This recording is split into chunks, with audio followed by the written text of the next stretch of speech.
ትግራይ ሆራይዘን አብ ምክትታል ለኹም ክብራትን ፍትዋትን ተኸታተልቲ ዜናታትና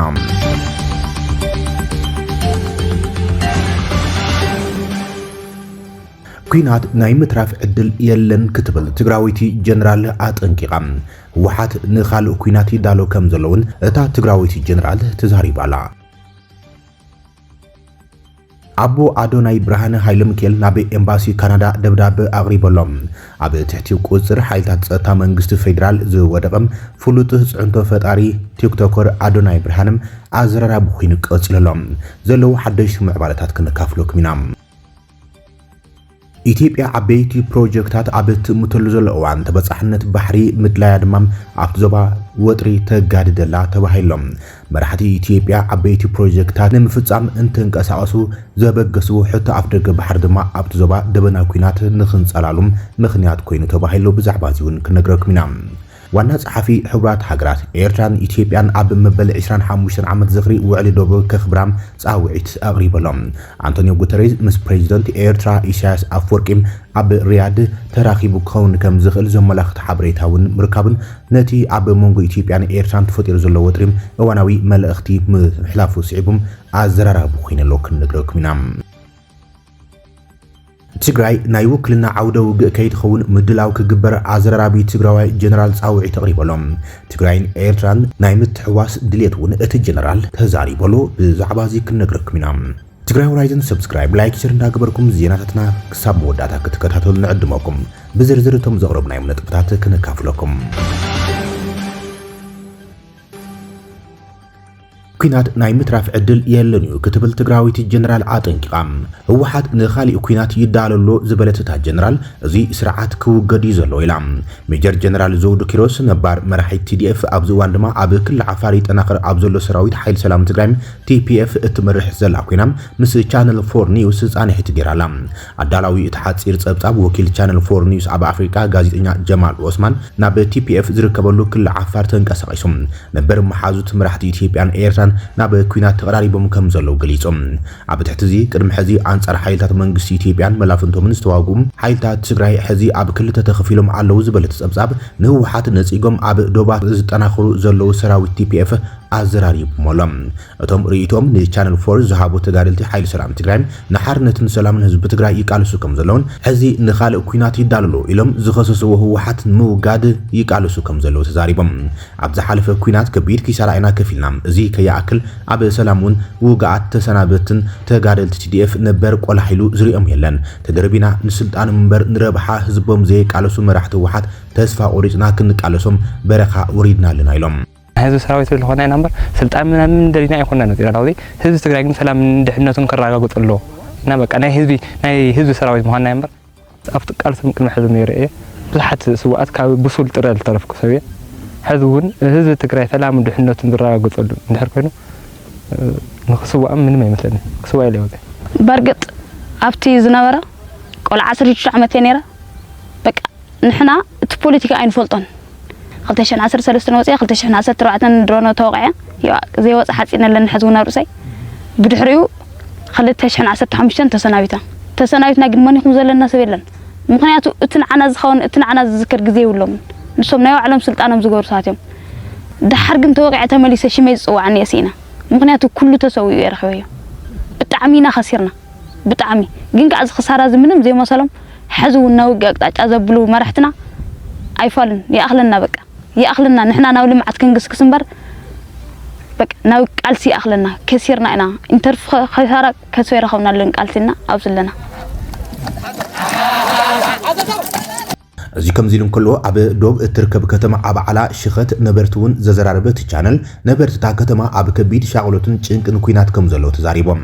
ነበርቲ ኣይድቅሱን እዮም ዘሎም ሎሚ ዶ ጽባሕ ኩናት ኩላ ኣብ ፍርሕ ከም ዘለውን ድሕሪ ብዙሓት ዓመታት ዝተዘረአ እኽሊ ናብ ዓዲ ኣትዩ በሰላም ክንቅለብ ዲና ዝብል ስጋት ከም ዘሎም ነታ ቻነል ሓቢሮም ኣለዎም በሰላም እንቅልፍ አይተኙም እሱም በማሰብ እና አሁን ወደፊትም ወደ ኋላም ሰላም ለማግኘት በጣም ብዙ ጥቃት ያጋጥሙናል ብለው የፈሩና ሆኖ አብዚ ብላአቴና 4 ዓመት ሕርሻ የተሓረሰ ባዳ ኮይኑ ጸኒዑ ሎሚ ዓመት ቁሩብ ሓሪስና ሓሪሶሙልና ለተሓረሰ ሓሪስና ከዛብ ቁልና ነህና أذيسنا أتيناس نبلع دينا لبهال بفرحي بسلامي بصلوتينا إن هنا بعلوت أمر حسراوي حيل سلام تجري TPF حانت زخونته نيشانل 4 نيوز على ذهبت ميجر جنرال زودو كيروس العما قالسوم نهزب تجري كابتي تشوقاني سرعة وحات من نقاف مخان تزاريبام كوينات أي ترفنيو زبل مدمدم تاكم زلو أدمام تزاريبا لا ميجر جنرال زودو كيروس سيوانا علاماتنا كأوزو لحيل موجد بقتنا يجوقنا حيل وني تعفاني سرعتنا يتفيلف كوجد مقباري ndagana xali qoynati xaswalo ana zey amnalo TPF ay qbolonas qoynati xid kayilal يفرحيهم سقات لهم تخكليو احنا ونفرحين قد حزب زلا قناتات قن qoynat زترف ነገር የለም ያው qoynat قصلي خيليو زبل مدمدم تعيزوس أبو أدناي برهانة هايلا ميكيل ناب إمباسي كندا دبداب أغريب مولم ودوم أبي تحت حقاو قوتر منغستي تيباس لزلوم زخونا جبن كم زي فتسما منغستي كندا قوبو كتلن دقفن كقبرلو زحات الدبدابم ناب إمباسي كندا كم زغربو تقلي زلوم بتوساخي ودو كنداوي زيغاس لزغنم بحقاو منغدي كحلو زحات الدبدابم ناب إمباسي كندا أغريبو تبحيللوم منسي أنغاقحي تيكتوكور أدناي برهانم أبزحال فروبع أبساعتها دحر قدريم بحيلتات سأتا منغستي ناب ما أسرت كم زعتو يتقليصم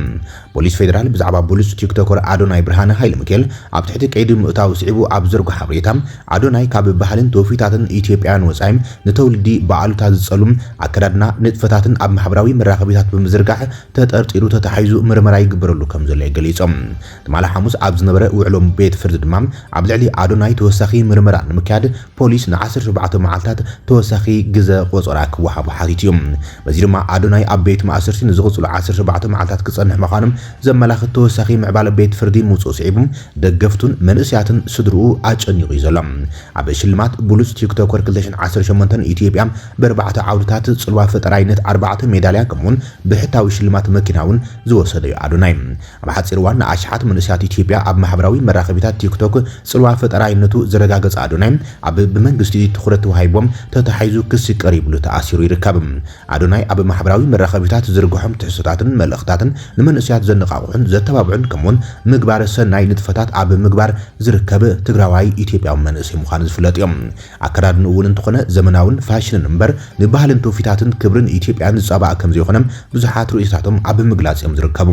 መንግስቲ ካብ ቡሉስ ፈጣሪ ጽዑንቶ መንስይ አዶናይ ብተወሳኺ ካሜራማኑ ናፒውን ተኣሲሩ ከም ዝርከብ እዩ ተገሊጹ ዘሎ ካልኦት ቲክቶከራትን መንስያትን እውን ለምቕነም በዝሒ ይሕፈሱ ከም ዘለው ተጸብጺቡ ዘሎ ብቡሉስ ጽዑንቶ ፈጣራይ መንስይ ቲክቶከር ኢትዮጵያ አዶናይ ዝመሓደሩ ህፃናት ደቂ ኣንስትዮን ብቡሉስ ጽዑንቶ ፈጣሪ መንስይ ቲክቶከር አዶናይ ዝመሓደሩ ህፃናትን ደቂ ኣንስትዮን ሓብሓቢዮም ይቕሬታ ክግበሩልን ህይወቶም ብዘይንሱ ከቢድ ከም ዝኾነ ብንብዓት ተዓጂቦም ጻውዒ ተቕሪቦም አዶናይ ብርሃነ ካብ ዝነበርዎ ሕማቕ ህይወት ተልዒሎም ናብ ዝሐሸ መንገዲ ንክጅምሩ ዕድል ከም ዝፈጥረሎምን ሕዝውን ብሕታዊ ዘለዎም ሰብ ንሱ ከም ዝኾነን እዮም ተዛሪቦም ዘሎም አዶናይ እስር ቤት ገብቷል ትላንት ጀምሮ ከሱ ጋር ነው የምበላው ከሱ ጋር ነው የምጠጣው ዛሬ የለም ጠፋው ጥፋት ካለ በሱስ ምክንያት ነው የምለምነው በእግዚአብሔር አዶናይ ችግር የለም አይዞህ ይሄ ሁሉ ለበጎ ነው ያልፋል ችግር የለም እስር ቤት ገብቷል አዶናይ እስር ቤት ከገባ አንድ ቀን ቆይቷል በቃ አዶናይ እስር ቤት ገብቷል እና ያለሱ ምንም ብራት አይተንም ምግብ ከሱ ጋር ነው ያለው ምንም በቃ ሁሉ ነገር ከሱ ጋር ነው ወደን ከሱ ጋር ነው የሚኖረው ያለሱና ምንም ነገር ናቸው ይግርታሉ ይግርበሉ እሱ የሰራው ጥፋት አለ ይግርበሉ ኢትዮጵያ ሁላችን ነው ይግርታም ይግርበሉ የቲክቶክ ቤተሰቦቼ እንደምታውቁት አዶናይ እስር ቤት ገብቷል እኛ ያለ አዶናይ ማንንም የለንም በቃ የኢትዮጵያ ሕዝብ እኔ በአዶናይ ስም ይቅርታ ጠይቃለሁ እኛ ያለሱ ምንም ነገር የለንም በቃ ትልቅ ደረጃ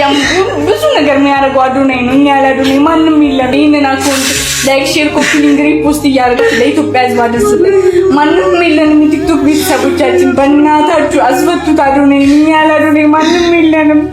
በእናታችሁ አዶናይ አስፈቱት እኛ ማንንም የለንም ያለ አዶናይ ተስፋችን አዶናይ ነው በእናታችሁ አስፈቱት ያለ እሱ ምሳ ቁርስ በልተን አናውቅም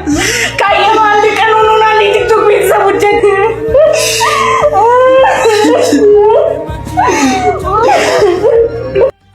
አዶ መንእሰ አዶናይ ዝኾነት ወይዘሮ አበባ ገብሩ ትማሊ ንቢቢሲ ኣብዝሃ በተሪቶም ወደይ ዝኾነ ገበን ኣይፈጽመን እቲ ዝኣሰሮ መንግስቲ ነቲ ኩነታት ኣጻሪሙ ክፈትሕ እዩ ዝብል እምነት ኣለኒ ብምባል ልዕልና ሕጊ ክኽበር ወዳ ናጻ ክወፅን ጻውዒት ተቕሪባላ እታ ደ ብዛዕባ ስብእና ወዳ ክትዛረብ እንከላውን ንሱ ምቹእ ህይወት ገዲፉ ንሰባት ክሕግዝን ክሕይልን ኢትዮጵያ ሓንቲ ንምግባርን ድሌት ኣለኒ ብምባል ዝኸደ ወዲ እዩ ትብል ሞ ኣዶናይ ንህዝቡን ስድሩን ዝነበሮ ቅንዕና መስኪራላ ኣዶናይ ንዝጸገሙ ሰባት ብምሕጋዝ ገዛ ዘይብሎም ብምጻሕ ማሕበራዊ ጉዳያት ብምፍታሕ ኣብ ተጠቀምቲ ቲክቶክ ተፈታውነት ዝረኸበም መንእሰይ ካብ ካናዳ ዝነበረ ህይወቱ ገዲፉ ናብ ኢትዮጵያ ብምምላስ ኣብ ዝተፈላለዩ ስራሕቲ ግብረ ሰናይን ከምኡን ማሕበራዊ ምንቅስቃሳትን ኣብነታትን ዝነጥፍ ዘሎ መንእሰይ ኢትዮጵያ ዓበይቲ ፕሮጀክታት ኣብ ትእምተሉ እዋን ተበጻሕነት ባሕሪ ብምድላያ ዞባዊ ወጥሪ ተጋድዳላ ተባሂላ መራሒ ኢትዮጵያ አብይ አሕመድ ዓበይቲ ፕሮጀክታት ዝፈቱ ይብል ጸብጻብ ኣብ ሩባ ኣባይ ኣካታዒ ዝኾነ ሜጋ ግድብ ምስተዛዘመም ቀዳማይ ሚኒስትር አብይ አሕመድ ዝዓበየ መዕርፎ ነፈርቲ አፍሪካን መመንጨዊ ሓይሊ ኒውክሌርን ክሰርሕ መደብ ከም ዘሎም ኣሶሲየትድ ፕሬስ ጸብጺቦም ኤፒ ግን ኣብ ጸብጻቡ ከም ዘመላኽቶም እታ ኣፍ ደገ ባሕሪ ዘይብላ ሃገር ዝያዳ ተበጻሕነት ባሕሪ ንኽትረክብ ብዝነበሮ ኣዝዩ ደፋር ዝተገልጸ ዕላማ ዞባዊ ወጥሪ ከጋድድ ኣኽኢል ወሎ ኢላ ርእሰ ከተማ አዲስ አበባ ልምዓታዊ ዕቤት ተርኢ ከም ዘላን ዓብይ ግድብ ሕዳሴ ኢትዮጵያ ኣብ ግብፅን ሱዳን ብርቱዕ ተቃውሞ ካ እንተነበረም ኣብ ወርሒ ሓምለ ተመሪቑ ኣብ ዝሓለፈ ወርሒ መስከረም ተመሪቑ ቀዳማይ ሚኒስትር ኢትዮጵያ ንኻልኣይ ብበዝሒ ህዝቢ ዘለዋ ሃገር ኣፍሪካ ኣብ ናይ ወፃኢ ሓገዝ ምጽጋዕ ዘብቅዕ ኣበሳሪ ጽባሕ ወጋሕታ ክብል ገሊጽዎም እቲ ሃገር ሓንቲ ካብተን ዓበይትን ተቐበልቲ ሓገዝ ዓለም ኮይና ደማ ጸኒሓ እንተኾነ ግን ነቲ ኣብታ ሃገር ገለ ካብቲ ዝሓየል ዕቤት ዝረኣዩ ቁጠባ ብሕማቕ ክጎድእ ዝኽእል ብዙሕ ቡድታት ኣብ ቅድሜና ከም ዘሎም ኤፒ ኣብ ጸብጻቡ ጠንቂቖሎም ኢትዮጵያ ናብ ቀይሕ ባሕሪ ዘለዋ ተበጻሕነት ንምዕባይ ድማ ዳግም ትኩረት ምግባራም ዝያዳ ኣብቲ ዞባ ወጥሪ ኣባይሱ ከም ዘሎ ጸብጺቦም ኣብ ወርሒ ሰነ ኤርትራ ንኢትዮጵያ ወድባት ቀይሕ ባሕሪ ንምሓዝ ዓለምም ነዊሕ እዋን ጸንሐ ናይ ኩናት ኣጀንዳ ኣለዋ ክትብል ከሲሳታ ነይራ ኢትዮጵያ ኣብ ቀረባ እዋን ኤርትራ ኣንጻራዊ ኩናት ንምክያድ ብንጥፈት ትዳሎ ከም ዘላውን ከሲሳ ኤርትራ ንጉጅለታት ዓመስቲ ኢትዮጵያ ብምድጋፉን መንግስቲ ኢትዮጵያ ከሲስዮም ኢትዮጵያ ቅድሚ ኤርትራ ሃገራዊ ናጽንታ ዋጃም ብቀይሕ ባሕሪ ኣቢላ ምስ ዓለም ትራኸብ ከም ዝነበረትን እዚ ታሪኽ እዚ ክምለስ ከም ዘሎን ትገለጽ ኣብቲ ዝሓለፈ ወርሒ መስከረም ኢትዮጵያ ብመገዲ ናጽነት ኤርትራ ተበጻሕነት ናብ ባሕሪ ዝነበራ ዕድል ብምዕጻም እዚ ስትራቴጂካዊ ጌጋ ክርመሎ ብምባሉ ቀዳማይ ሚኒስትር አብይ ሓቲቶም ኣብ ዓለም ለኻዊ ቅልውላው ጉጅለ ምክትል ዳይሬክተር ቀርና ኣፍሪካ ማጉስ ቴይለር ንኤፒ ኣብ ዝሃቦ ቃል ነቲ ወጥሪ ዘተሓሳስብ ክብል ይገሊጽዎም ጌጋ ወይ ድማ ዝተጋገየ ስሌት ክህሉ ይኽእል ኢሉ እቲ ኩነታት ድማ ኣብ ዝቕጽሉ ኣዋርሕ ዝያዳ ክኸፊ ይኽእል ኢሉ ኣብ ኢትዮጵያ ትግራይ ዝተኻየደ ኩናት ኣብ መወዳእታ 2022 ብስምምዕነት ሰላም ፕሪቶሪያ ተዛዚሞም እተን ዓበይቲ ክልላት እቲ ሃገር ማለት እውን ኣምሓራን ኦሮምያን ብብሔር መሰረት ዝገብሩ ንዓብታት ንውሽጣዊ ድሕነት ኣብ ሓደጋ ዘእቱም ግጭት ከም ዝርከባ ድማ እቲ ጸብጻብ የመላኽት ዋና ጸሐፊ ሕብራት ሃገራት ኤርትራን ኢትዮጵያን ንስምምዕነት ውዕል አልጀርስ ከኽብራ ጻውዒ ተቕሪቦምሎም ኣብ መበል 25 ዓመት ዝኽሪ ውዕል ዶብ ከኽብራ ጻውዒ ተቕሪቦሎም አንቶኒዮ ጉተሬዝ ክልቲአን ጎረባብቲ ቀርኒ ኣፍሪካ ኣብ ስምምዕነት አልጀርስ ተቐመጠ ራእይ ነባሪ ሰላምን ምኽባር ላዕላውነትን ግዛእታዊ ሓድነትን ንምኽባር ዳግማይ ቃል ከኣትዋ ተላብዩ ዋና ጸሐፊ ሕብራት ሃገራት ኤርትራን ኢትዮጵያን ነተቕድሚ 25 ዓመታት ኣብ መንጎ ክልቲአን ሃገራት ቀርኒ ኣፍሪካ ዝነበረ ተጻብኦም ብወግዒ ዘብቅዐ ስምምዕነት ንምኽባር ዳግማይ ቃል ከኣትዋ ተሓሳሲቦም وهاب قال وانا صحافي حبرات هاجرات أنتونيو غوتريز وخنا ستيفن دوجريك أبزوز مجلسهم لومي من بل 25 عامت نايتي أمونغ إيرتران إثيوبيان ዝነበረ ዶባዊ ግጭት ብወግዒ ዘብቃን ኣብ መንጎ ክልቲአን ሃገራት ሰላማዊ ዝምድና ንምፍጣር ወሳር ማዕቀፍን ዝሰርዕን ፍሉይ ውዕል ሰላም ዝኽሪ ስምምዕነት አልጀርስ ኢሎም እቲ ውዕል ናይ ሓባር ዶብ ንምሕንጻት ዝሕግዙ ኣገባባት ንምፍጣር ከም ዘገልገለ ዘመልከተት መግለጺ ብደገፍ ማሕበረሰብ ዓለም ንመሰረታዊ መትከላትን ላዕላውነትን ግዛእታዊ ሓድነትን ንክልቲአን ሃገራት ደጊሙ ከም ዘረጋግጸውን ገሊጾም ኣብዚ ኣገዳሲ ምዕራፍ ዋና ጸሐፊ ሕብራት ሃገራት ንውዕል አልጀርስ ዝገበሩ ጽኑዕ ደገፍ ድማ ደጊሙ ገሊጾሎ ኢሎም ቅድሚ 7 ዓመት መራሕቲ ክልቲአን ሃገራት ብሓበራዊ አዋጅ ንሰላም ዘሎም ተወፋይነት ተሐድሶም እዚ ድማ ምስክር ሓይሊ ዘተን ምትሕባርን እዩ ኢልዎም ኣብዚ ዳግማይ ተሐዲሱ ዘሎ ወጥሪ ጉተሬዝ ኤርትራን ኢትዮጵያን ነቲ ኣብ ስምምዕነት አልጀርስ ተሰነየ ራእይ ነባር ሰላም ንምኽባር ላዕላውነትን ግዛእታዊ ሓድነትን ዳግማይ ቃል ከኣትዋን ሰናይ ጉርብትናዊ ዝምድና ንምህናጽ ዝግበር ጻዕርታት ከሒላና ተሓሳሲቦም እቲ ሓላፊ ሕብራት ሃገራት ብተወሳኺም ክልቲኦም ወገናት ምስ ዞባውን ኣህጉራውን መሻርክቶም ብምትሕባር ልማዓታዊ ምትሕባርን ንጥፈታትን ንረብሓ ኩሉ ምስጋም ከቐጽሉ ጻውዒ ተቕሪቦም ኤርትራን ኢትዮጵያን ስምምዕነት አልጀርስ ፈረማ ክልቲኦም ጎረባብቲ ሃገራት ኣብ 1998 ክሳብ 2000 ደማዊ ኩናት ብምክያዶም ውጽኢት ድማ ብክልቲኡ ወገን ካብ 70 ክሳብ 80 ሺህ ሰባት ሞይቶም የሚብል ታሪኽ ድሕሪኡ ዝተጣየሸ ህግራዊ ኮሚሽን ዶብ ኣብቲ ግጭት ከም ቀንዲ ነጥቢ እትቕመጥ ዶባዊት ዝኾነት ባድመ ናይ ኤርትራ ምዃና ክውሰን እንከሎም ኤርትራ ድማ ነቲ ኣብ ወደብ ዓሰብ ዝተመንዝዐ ሰፊሕ ጽዕነት ሃብቲ ኢትዮጵያ ንኢትዮጵያ ክትኽሕሳ ከም ዘለዋ ይወሲኑ ይኹን እምበር እዚ ዛጊድ ኣይተተግብረን ዘሎ እንትኾነ ሰበስልጣናት ኢትዮጵያ መንግስቲ ኤርትራ ሕዚ እውን ንላዕለዋያን ግዛኣታት ኢትዮጵያ ኣብ ትግራይ ዝተፈላለዩ ከባቢታት ተቆጻጺሩ ከም ዘሎ እዮም ዝኸስዎም እዚ ኣገዳሲ ጻውዒት ዋና ጸሓፊ ሕብራት ሃገራት አንቶኒዮ ጉተሬዝ ክልቲአን ሃገራት ዳግም ናብ ከቢድ ውጥረትን ናብ ግጭት ከምርሓ ይኽእላየን ኣብ ዝበሃላሉ ዘለዋ እንትሰምዑ ኣብ ዝሓለፈ ሰሉስ ናብ ስዑድያ ዝገሸ መራሒ ኤርትራ ፕሬዚደንት ኢሳያስ ኣፈወርቂ ኣብ ዝሓለፈ ረቡዕ ምስ ልኡል ስዑዲ መሐመድ ቢን ሳልማን ኣብ ቤተ መንግስቲ ክራኸቡ እንከሎም ዋና ጸሓፊ ሕብራት ሃገራት አንቶኒዮ ጉተሬዝ እውን ምስቲ ልኡል ተራኺቦም ተዘራሪቦም ነይሮም እዚ ድማ አንቶኒዮ ጉተሬዝ ኣብ 2018 ማለት እውን ቅድሚ 7 ዓመታት ኣብ ስዑድያ ንዝተኻየደ ወሳኒ ስምምዕነት ሰላም ጅዳም መራሕቲ ኢትዮጵያን ኤርትራን ዝተሳተፉ ኮይኖም ምስ ፕሬዚደንት ኢሳያስ ኣብ ተመሳሳሊ ሰዓት ምስ ልኡል መሐመድ ቢን ሳልማን ምርኻቡ ድማ ብዛዕባ ክልቲአን ናብ ውጥረትን ዘለዋ ሃገራት ቀረን ኣፍሪካ ሓደ ምዕባለ ክረኣይ ከም ዝኽእል ይዝግመት ፕሬዚደንት ኢሳያስ ኢትዮጵያ ብሕቡራት ኢሚራት ዓረብ ተሓጊዛም ወደብ ዓሰብ ንምውራድ ትዳሎ ከም ዘላን እዚ ድማ ኣብቲ ዞባ ሓደገኛ ግጭትን ዘይምርግጋዕን ዘስዕብ ምዃኑም ስዑድያ ኣብ ተፋሰስ ሩባ ዓባይን ቀይሕ ባሕርን ሰላምን ምርግጋዕን ንክመጽም ክትሰርሕ ከም ዘለዋ ጻውዒት ተቕሪቡ እዚ ድማ ኣብቶም ዞባታት ልዕልና ንምሕያል ትንቀሳቐስ ዘላ ኢሚራት ዓረብ ንምግታም ሪያድ ክትበራበር ከም ዘለዋዮም ኢሳያስ ዝደፍእ ዘሎ ይብሉ ተንተንዲ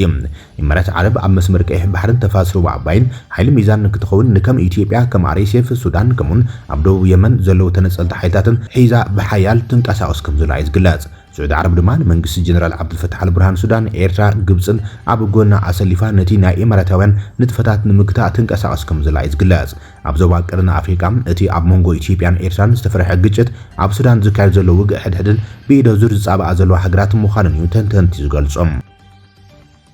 تግራይ ናይ ውክልና ዓውደ ውግእ ከይትኸውን ምድላው ክግበር ኣዘራራቢ ትግራዋይ ጀነራል ጸውዮም እቲ ጀነራል ብዛዕባ ነጻነትን ንኩናት ኢትዮጵያን ኤርትራን ዝተዛረቡ ኮይኖም ትግራይ ካብ ኢትዮጵያ ክትግንጸል ከም ዘሎ ኣስሚሩሎም መሰል ዓርሰ ውሳነ ህዝቢ ትግራይ ብሓይሊ ተዓፍዩን ተታሒዙ ከም ዘሎም ዝገልጽ ምስ ብራኸ ዝተባሃለት ሚድያም ቃለ መሕትት ዝገበረም ነበር ሓላፊ ሜቴክ ጀነራል ክንፈዳኞም ዘላቂ ውሕስነትን ረብሓን ተጋሩ ዝረጋገጽ ብነጻነት ከም ዝኾነ ገሊጾም ብተወሳኺ ሕብረት ትግራይን ኤርትራን እውን ዘዘንቶ እቲ ኣዘራራቢ ጀነራል ትግራይን ኤርትራን ዝሕወሳሉ ኩነታትን ተኽእሎታትን እውን ዘለዎ ድሌት ተዛሪበሎም ኣብዚ ሕዝዋን ምስ ኢትዮጵያ ዘለና ርክብ ኣብ ስምምዕነት ፕሪቶሪያ ዝተደረኸ ጥራሕ እዩ ዝበለ ወድዳኞም ካብ ዝወጻኢ ሕዚ ዘራኽበና ነገር የለን ይብል ትግራይ ዝተሓተ መስዋዕቲ ዝኸፈለት ሃገር ክትኸውን ኣለዋ ዝበለ ጀነራል ወድዳኞም እዚ ድማ ብፖለቲካዊ ድሌት መሰረትን ብመሰረት አንቀጽ 39 ሕገ መንግስትን ዝፍጸም ማለት እዩ ዝበለ ጀነራል ክንፈም ብሕግታት ትግራይ ብሓይሊ ክዕምጽ ዝደሊ ሓይሊ እንተልዮም ምድላው የድሊ ኢሉ ትግራይ ናብ ሃገር ንምቕያር ኩሎም ፖለቲካውያን ሓይልታት ትግራይ بحبار دو كبلو كم زلوون صاوعي تقريبا اتي جنرال بزعبه هلو منغست ኢትዮጵያ አሞንጎ ኢትዮጵያን ኤርትራን ዘሎ ወጥሪ ምስተሓልተውን ግጭትን ተተላዓይሉም ናይ ውክልና ኩናት ይክኸውን ክብል ገሊጾም ተወሳኺ አሞንጎ መንግስታት ኢትዮጵያን ኤርትራን ብጉዳይ ዶብ ባሕሪ ኩናትን ተተላዓይሉም ካልኦት ሓይልታት እውን ከም ውክልና ዘሳትፍ ከም ዝኾነ ጀነራል ክንፈዳኞ ወጠንቂቆም እቲ ጀነራል አሞንጎ ኢትዮጵያን ኤርትራን ክልዓል ዝኽሉ ኩናት ንትግራይ ዓውደ ውግእ ክገብራ ከም ዝኽእሉ ነጠንቂቆም ስለዚ ድማ ትግራይ ንኤርትራን ኢትዮጵያን ከም ወኪል عودة وجه كيتخون حزي سلتاوي مدلوات بوجن مقالة كبر كم زلهم اتي جنرال مخير لهم